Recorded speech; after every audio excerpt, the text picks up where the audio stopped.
My name's Jack Farrar. I am Denver. My wife and I and family have lived in Park Hill since 1971.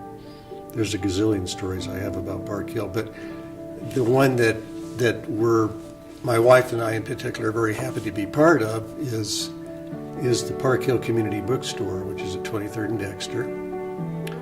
One of the things that convinced us to move to Park Hill actually was the fact that there was a bookstore in the community, and we love books and we love bookstores, and we just fell in love with the place, and we've been involved ever since as volunteers. In fact, currently we're co-managers of the store. It is the only nonprofit, completely volunteer-operated bookstore in the city, which I think is pretty cool. We've been able to keep it going since 1971. We were founded the same year as Tattered Cover. It's become a great place to meet people who live in the community, to find out what they're reading, to find out what their likes and dislikes are. I just think the bookstore is reflective of the kind of community that Park Hill is, and we've been happy to be a part of it for so many years. My name is Denis Burgos. I am Denver. And my story is concerning our organization in Greater Park Hill. I've been a member for 25 years. I'm the safety chair, and I've been involved with lots of things, such as at one time we had some gang problems, some really serious gang problems. And as a safety chair, I worked with the police on the street, and we cleared it up. I think there has been a few changes that, not only did I go out when they had problems with the gangs, but I also talked to the gang members, because I think a lot of them were lonesome and they just needed someone to talk to. Now, you couldn't do all of them like that, because some you can't help. But those that can be helped, and I feel like I've touched a few lives. And the organization is great because we help people, and we would like anyone to get involved with the organization. That's what we're there for. We love all our neighbors, and we want to help them wherever we can. My name is Sandra Coates, and I am Denver. So one of my favorite memories of growing up in Park Hill is the fact that, well, one, I lived around the corner from the now famous Diane Reeves. We went to school together. And my second, or my 1A and 1B, is that Dr. Daddio lived around the corner from us, and he owned the famous KDKO radio station.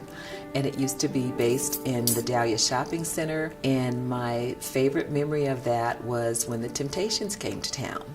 We used to ride our bikes over to the hotels along Quebec, and my brother one day came racing back in the house, threw his bike down and said, "I just saw Eddie Kendricks." We're like, "Yeah, right, where?" And he said, "Over at the Sheraton Hotel. The Temptations, all of them are over there." And we're like, "No, sir, no, sir." And of course, you get on your bikes and you go see. And we all hustled back over to the hotel on our bikes. And of course, who's standing outside but Eddie Kendricks of the Temptations. And joining him was Melvin Franklin with the best baritone voice other than Will Downing. And they were outside just talking to us. I mean, it was so unbelievable. And then they were saying how they were going to go do a show on KDKO radio. We said, "Oh, we know where Dr. Daddio lives. We can show you where he lives."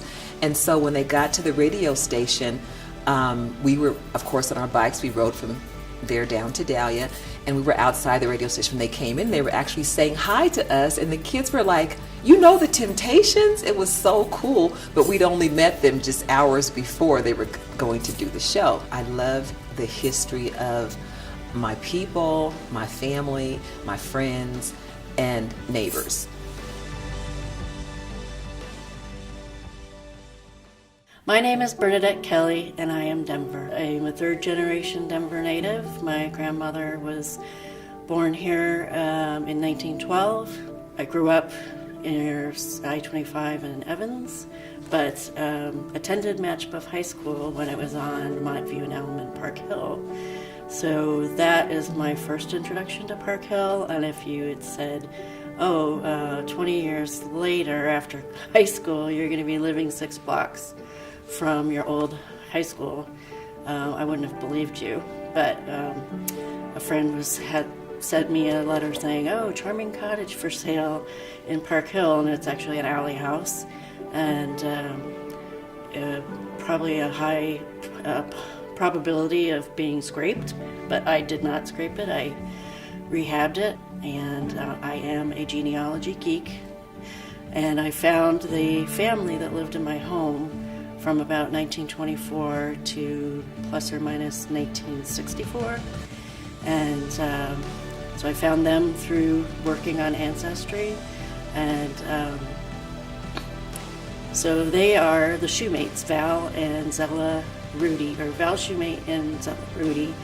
They lived in my house from 1924, and I discovered all of their canning jars that were in the crawl space. I spent an afternoon fishing those out, and I found a lot of things in the garden, toys and rings and keys and beads, and I've collected them all in one of my favorite jars. And so I have met Penny Lou Shoemate, who's now Penny Wages, and she used to work at the Federal Reserve Bank, so she thought it was funny that her nameplate said Penny Wages.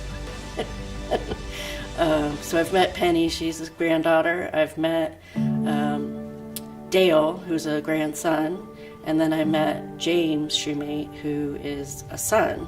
He's 94 years old, and he was living in Bailey, Colorado. So it was just great to connect with the people that lived here long before I did. My name is Jerry Grimes. I am Denver. I'm a Denver native. Have lived in this community of East Denver and Park Hill most of all my life. I have worked for Hope Center, that's located right here on Holly Square, for the last 38 years. So I feel very much a part of this community. And the story I will tell is that because I grew up in this community and only was a kid when a lot of things were really booming and happening within this community, that is the image what I remember so like it was yesterday. The availability of the restaurants like Capri Chicken, a sense of family. People knew each other, spoke to each other, and because it was an African American community, you were embraced with the culture around you. And that's a vivid memory for me of what this community is and was all about. It was about family, it was about community, it was about sharing, it was about embracing cultural differences. And I feel so proud to have now raised my kids in Park Hill and have 16 grandkids and 12 great-grandkids. I'm the storyteller. I will tell them the story of Holly Square, because a lot of times the stories that are told are the negative stories, and people do not get to hear the positive of what really is the foundation of what Park Hill is all about.